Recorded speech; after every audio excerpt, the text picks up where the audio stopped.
with this one, just as with the one in the northeast area, I always think about the agreements that have been hashed out with the neighborhoods, and Well, that's why whether we they, asked will them be to in a reach position out to to come back to us and say, well, you changed this without telling anything about it, and so on and And so that's forth. why we asked him to reach out to the neighborhoods, and I think what he said is he's talked to the neighborhood leaders, but I don't know that he's had a specific neighborhood meeting.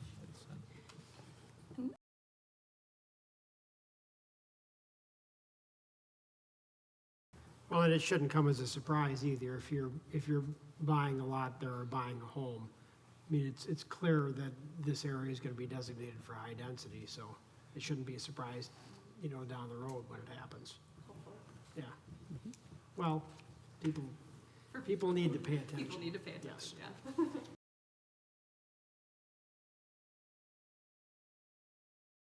To the last one, this is number 3, the Payne and Dolan property going from medium to high south of the, This is what I would say.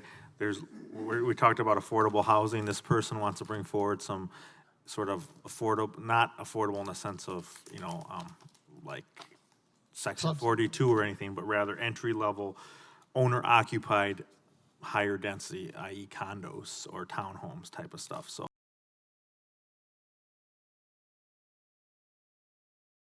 Did the residents and neighbors know about this? Yes, so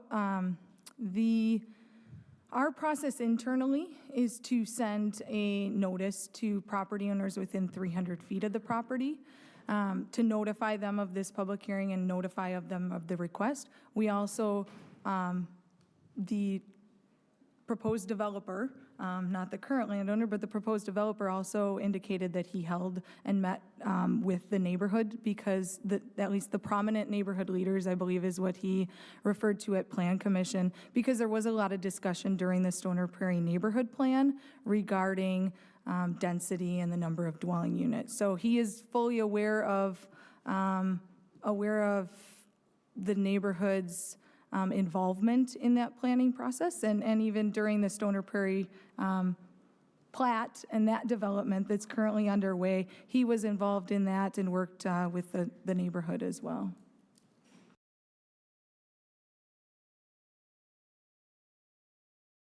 This is owner occupied.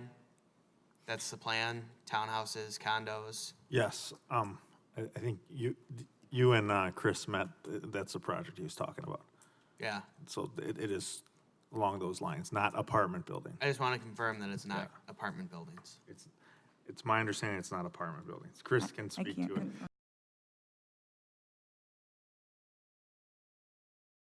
What we're doing is I'm basically looking to reestablish the zoning on a fourth of that piece. So on a 5-acre piece, to go from medium density up to high density just on that piece, where I'd be shifting the density over from the piece adjacent to it to that piece and consolidating in there. That's what triggers the neighborhood meeting. So the next time around, then I'll go out to the neighbors with, here's the plan, here's the exhibits.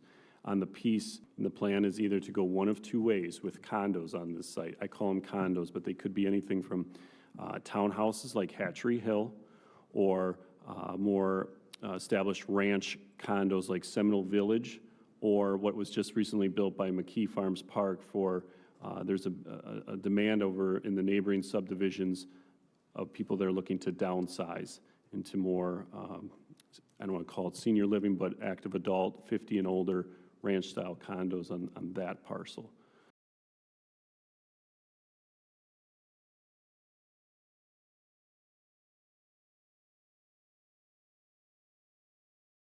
So you're going to have essentially the potential of having 194 different owners who might manage their properties. They might rent them, they might live in them, they might buy 8 of them, they might live in China and not even be in the country.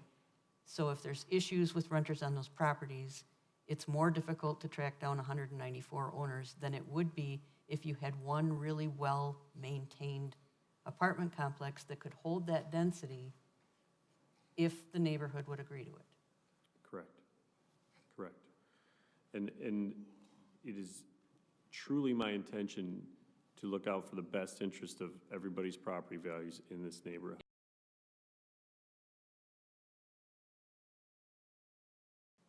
Right. Obviously, these are all things that will get worked through, and obviously, there's some work to do with getting the neighborhood on board with this as well. So I think we've had, and we talk about open and fair process, we really shouldn't be probably talking about. I'm okay with PDD zoning if this project comes forward.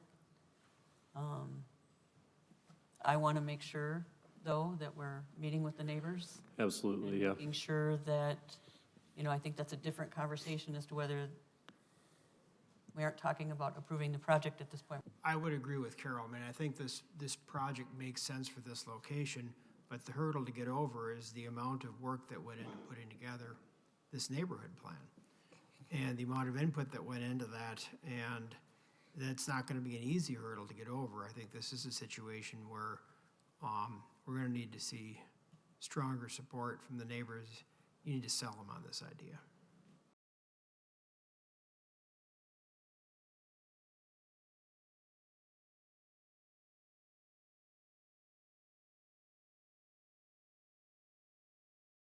This is in line with the neighborhood plan. There should be a exhibit in each of your packets that details this. Originally, when the neighborhood plan was drafted, it was tentatively scheduled to be placed behind Savannah Oaks School in that area.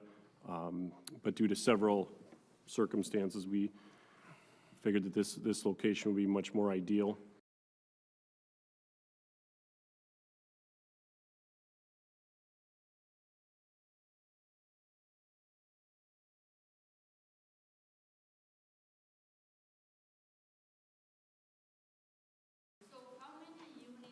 Taken from your original plat? I think there was maybe 30 lots 30, or so, okay. yeah. Are you planning to recuperate those units in another part of the It's hard to do. development? Okay. It's hard to do.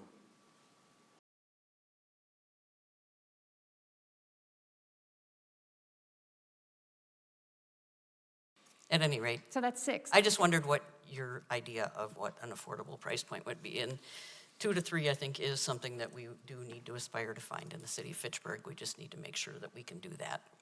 So, Clarify that because one of the emails that we received from the neighbor was saying that this apartment complex will be low income.